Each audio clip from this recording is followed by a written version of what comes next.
নমস্কার বন্ধুরা, আমি মধুমিতা। আজকে তোমাদের মটন কারি করে দেখাবো।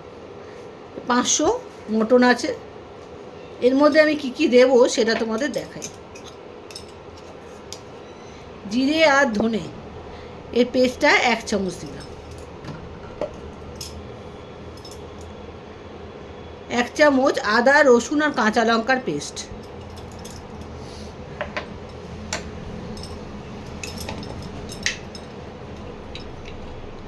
নুন দিলাম অল্প করে, কেন যখন রান্না করব তখন আবার দিতে হবে, তাই অল্প করে দিলাম।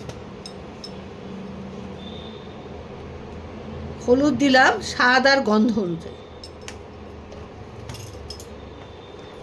রঙের জন্য গোলমরিচটা এই হলুদ গুঁড়োটা খুব দরকার।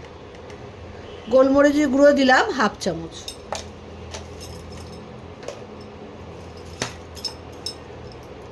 আর কাশ্মীরি লঙ্কার গুঁড়ো দিলাম 1 চামচ। সুন্দর রং হবে তার জন্য। এইবারে মাংসটাকে ভালো করে মাখতে হবে, মেখে আধ ঘন্টা রেখে দিতে হবে।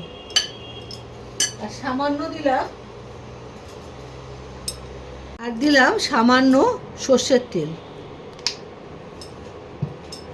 এবারে ভালো করে মাংসটাকে মশলার সঙ্গে মাখিয়ে আধ ঘন্টা রেখে দিতে হবে। এটা হাত দিয়ে মাখলে ভালো হয়, আমি হাত দিয়েই মাখছি। হাত দিয়ে চামচ দিয়ে ভালো মাখা যায় না।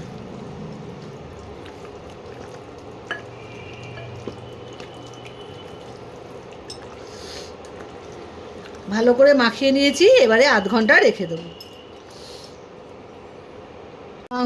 মাংসটা ওখানে রেস্টে থাক। আমি ইন্ডাকশান জ্বালিয়ে দিয়েছি, কড়াই বসিয়ে দিয়েছি।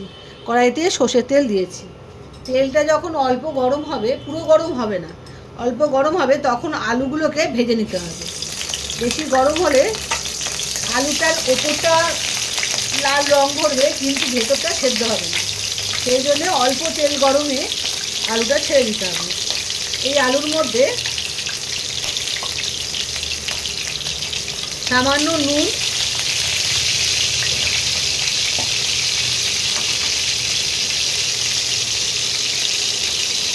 সামান্য হলুদ গুঁড়ো,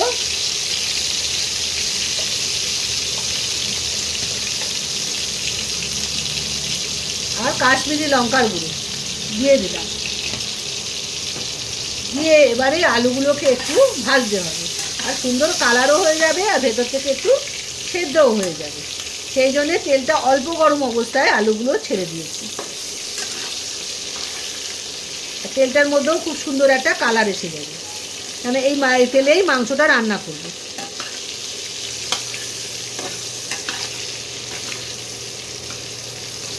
আলুগুলো এবারে সুন্দর করে ভেজে নিচ্ছি।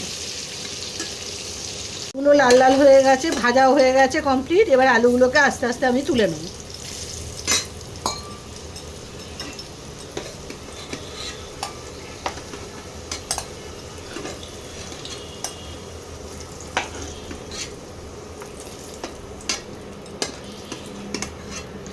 এই তেলের মধ্যে এবারে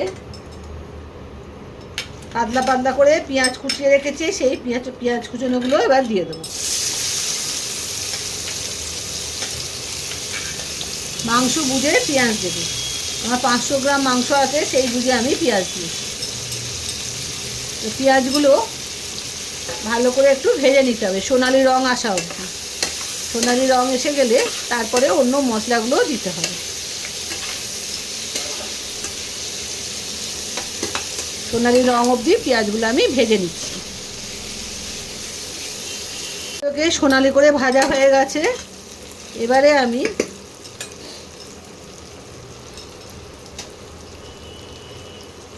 এক চামচ দেব আদা রসুন আর কাঁচা লঙ্কার পেস্ট।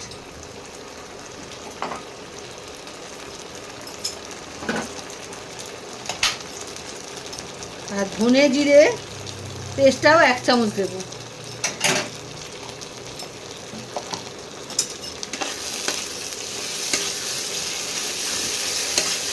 মশলাগুলো একটু ভেজে নিই।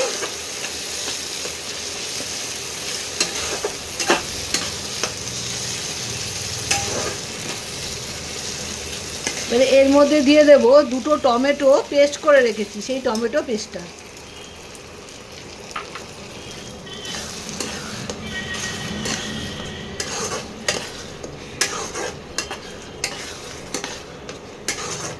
এইবারে ভালো করে কষাতে হবে।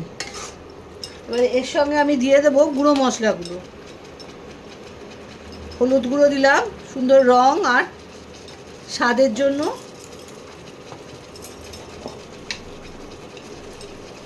স্বাদ মতো নুন দিলাম।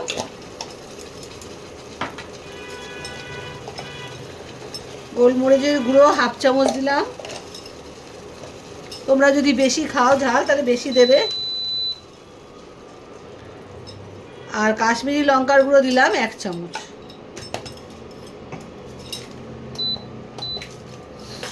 এইবারে ভালো করে মশলাটাকে কষিয়ে নিতে হবে। মশলাটা হাফ কষানো হয়েছে, এখন আমি মাংসগুলো দিয়ে দেবো।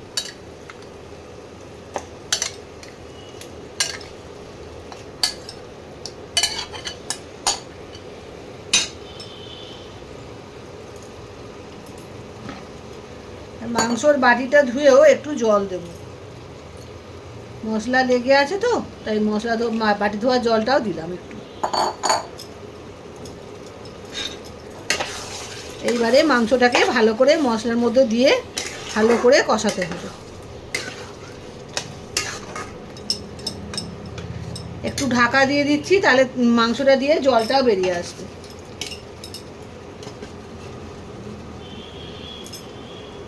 ঢাকাটা খুলি, এই দেখো কত জল বেরিয়েছে। মাংস ঢাকা দিয়ে দিয়ে রান্না করলে মাংস থেকে জল বেরোয়। এবারে আমি আলুগুলো দিয়ে দেবো।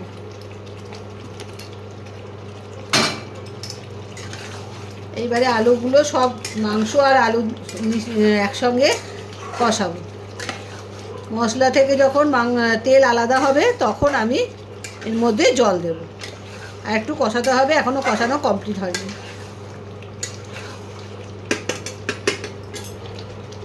মাংসটা এবারে কষানো কমপ্লিট হয়ে গেছে, মাংস থেকে এবারে তেল ছাড়তে আরম্ভ করেছে, মশলা তেল এবারে আলাদা হয়ে যাচ্ছে। এবারে আমি জল দিয়ে দেবো।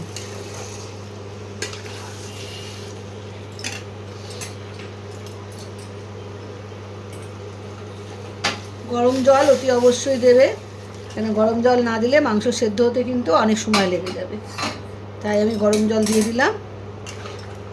এবারে মাংসটা সেদ্ধ হতে দিয়ে দিলাম, ঢাকা দিয়ে দিচ্ছি, একটু মাংসটা সেদ্ধ হোক, সেদ্ধ হলে তোমাদের দেখাবো। এটা তোমরা প্রেশারেও দিতে পারো, আর কড়াতে দিলে একটু খেতে ভালো হয়, ওই জন্য আমি কড়াতে করছি। প্রেশারেও করা যায়, কোনো অসুবিধা হয় না। প্রেশারে দিয়ে দিলে তাড়াতাড়ি হয়ে যাবে, আর কিছু নয়। এবার আমি ঢাকা দিয়ে দিচ্ছি, মাংসটা সেদ্ধ হোক, মিডিয়াম আঁচে রেখে দেবে, দেখবে বেশিক্ষণ সময় লাগবে না, অনেকক্ষণ কষানো হয়েছে তো, তাড়াতাড়ি সেদ্ধ হয়ে যাবে। সেদ্ধ হোক, তোমাদের আবার দেখাবো। এবারে মাংসর ঢাকাটা খুলি,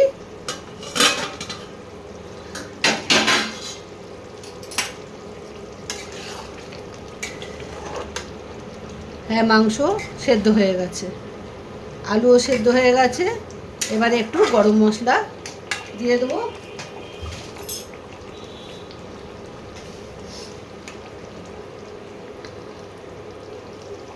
গরম মশলার গুঁড়ো এবার ছড়িয়ে দিলাম, দিয়ে একটু ফুটিয়ে নামিয়ে নেব। ব্যাস, মটন কারি রেডি।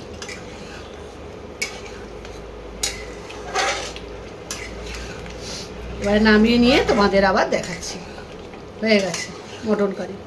পুরো ভিডিওটা দেখো, দেখে রান্নাটাও তোমরা করে খেও, খেতে খুব ভালো লাগে।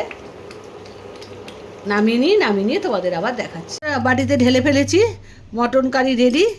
তোমরা পুরো ভিডিওটা দেখো আর রান্নাটা করে খেও, খুব সোজা। আর বন্ধুদের মধ্যে শেয়ার করো। আজ তাহলে আসি, তোমরা ভালো থেকো, সুস্থ থেকো, বাই বাই।